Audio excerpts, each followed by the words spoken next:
song. Is it? Anyway. My name is Dr. Hayleigh Bosher, and recently I wrote a book called Copyright in the Music Industry. And my name's Jules O'Riordan. I have had a 35-year career in the music business under my DJ moniker, for a lot of that, Judge Jules, although I'm definitely not a judge in my legal practice.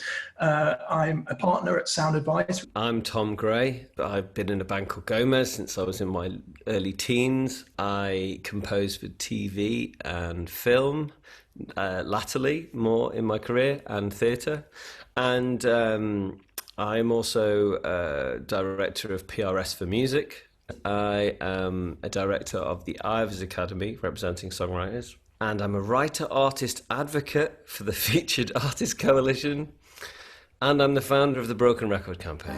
Where does influence end and kind of plagiarism begin? The thing is that in music, there's two things going on, right? There's people trying to make value. That's absolutely right. You're trying to make something you can sell, you can monetize, it's whatever. But the problem is if all you're doing is trying to make value, usually what you make is crap, right? And on the other side, you've got originality that is sort of unobtainium, because like nobody truly can be, because everything is built off the back, and hey, there's only 13 notes anyway. The truth is that what you're actually seeking is unique value.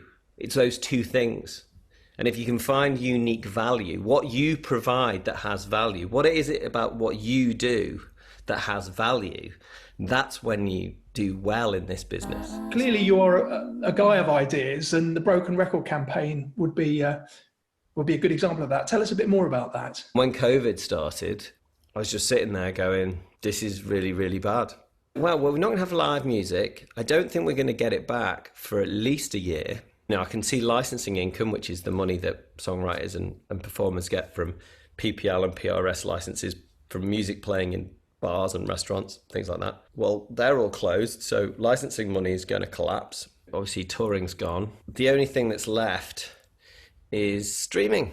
Streaming is a horror show. Streaming is the most poxy income imaginable. So how's that going to work? And I got on Twitter and I just started ranting about it. I just ranted for about 20 tweets. And I put hashtag broken record on it. Which leads us on to a government inquiry. Tell us a bit about how that's progressing, where we're at with it. I started tweeting members of the DCMS Select Committee, like as a sort of continuing assault on them, because I knew that we needed to do it. If we were going to get people, we were going to get witnesses, and we were going to get people to speak up, and we were going to get evidence to have another look at this, then that was the place to start.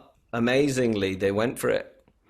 And then I was called as the first witness. So let's assume listeners to the podcast don't know what equitable remuneration is, and shall we try to explain to them a little bit about how that would work? Nor can they probably pronounce it, because I struggle. Yeah. It was funny because when Guy Garvey agreed to appear, he can't say it at all. And we spent eventually I'll just say, Guy, just say ER. It's going to be okay. No one's going to mind that you can't say equitable remuneration. No one can say equitable remuneration. Equitable remuneration is a right arising from the public performance of a recording. Let's say there's the exclusive right, which is the master right of the recording, which could be owned by anybody. It could be owned by the artist, but more commonly is owned by a label. When, a record is just sold, that money will just go to the label. It might not go to the artist at all because the artist might be in debt to them. But with equitable remuneration, in a performance situation, money will go to both the rights holder and to the performer. In the UK, when music gets played on, say, for instance, Radio 1, like 120 quid comes from that performance, £60 will go to the label and £60 will go to the performer. And that money will not be counted against their debt. It'll just go straight into their pockets. Hooray. So at the moment, the way streaming works, for those that don't know it, there's a big pot of money and you divide it equally by any stream that gets over a certain amount of time. I believe it's 30 seconds, if I'm not mistaken. Are we saying, therefore, that the pot wouldn't grow any bigger, but the pot would have to be divided so that the per stream amount, some of it went towards the public performance element, as opposed to the streaming services having to pay more per stream to accommodate an equitable remuneration payments per Absolutely. stream. And some people would argue that what you do is you just take all of the passive streaming where you haven't chosen for yourself, which is playing out on a playlist. You take all of those streams and you pay equitable remuneration on them. Or you come up with some other formula for decide, say it's 50-50. 50% of streaming is equitable remuneration, 50% isn't. Because it's all a negotiation. And like with Broken Record, it's like I said from the start, like, I don't really know if we can achieve this.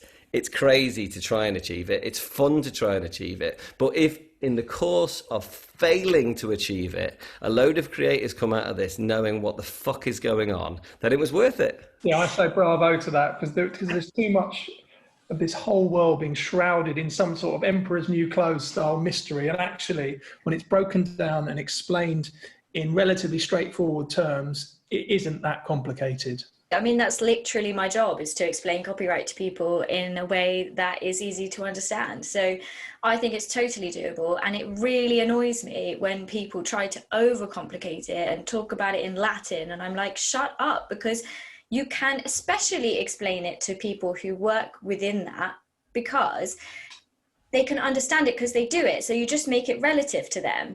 I completely agree. There's this kind of like charade of like, oh, it's so complicated. Don't worry about that. Don't worry your little head.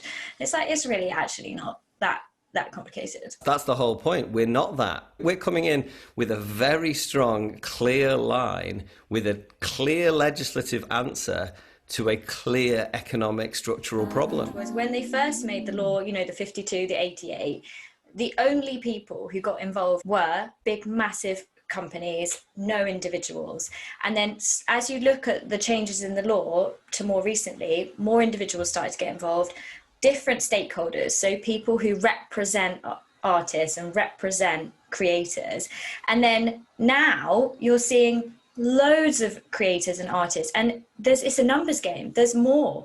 So that's why it's so important, I think, for artists and creators, users, like you said, constituents, people to get involved, because although those corporations have the money and influence, they're smaller. What most artists don't realise, what most musicians don't realise, and I constantly send this, I always go, what can I do? How can I help? Because what a protest people want to do over it. I'm like, write in your best handwriting a letter to your MP, because that is the thing that will change British law faster than anything else. That is how you shift the dial in British politics.